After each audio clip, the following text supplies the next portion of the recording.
గుజరాత్ లోని సూరత్ నగరంలో ఒక కాలువలో పెద్ద ఎత్తున కరెన్సీ నోట్ల కట్టలు, పూజా కార్యక్రమాలకు ఉపయోగించే సామాగ్రి నీటిలో తేలుతూ కనిపించాయి. కాలువలో నోట్లు కొట్టుకురావడం చూసి స్థానికులు ఆశ్చర్యపోయారు. ఈ విషయం తెలుసుకున్న అగ్నిమాపక సిబ్బంది వెంటనే అక్కడికి చేరుకున్నారు. కాలువలోకి దిగి ఆ నగదును, ఇతర వస్తువులను బయటకు తీశారు.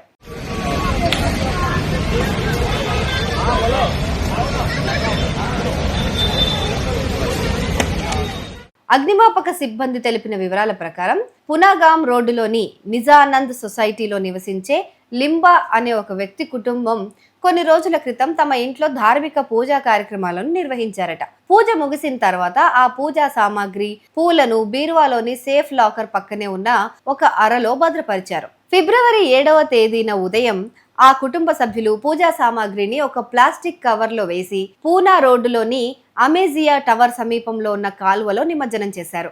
నిమజ్జనం ముగించుకుని ఇంటికి తిరిగి వచ్చిన తర్వాత వారు తమ బీరువాలోని లాకర్ ను తనిఖీ చేశారు. అప్పుడు వారికి ఒక షాకింగ్ విషయం తెలిసింది. పూల కవర్ తో పాటు పొరపాటున అందులో ఉంచిన 2 లక్షల రూపాయల నగదు కూడా కాలువలో కలిసిపోయిందని. దీంతో ఆందోళనకు గురైన కుటుంబ సభ్యులు వెంటనే ఫైర్ కంట్రోల్ రూమ్ కు సమాచారం అందించారు. సమాచారం అందుకున్న వెంటనే డంబాల్ ఫైర్ బ్రిగేడ్ బృందం ఘటనా స్థలానికి చేరుకుంది.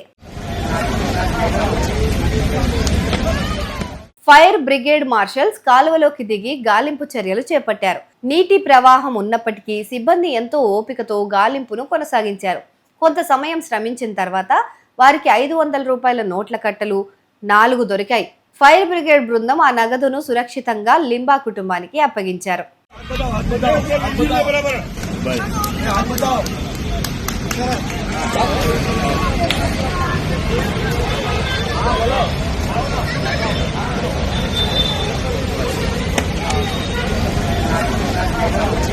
Thank you.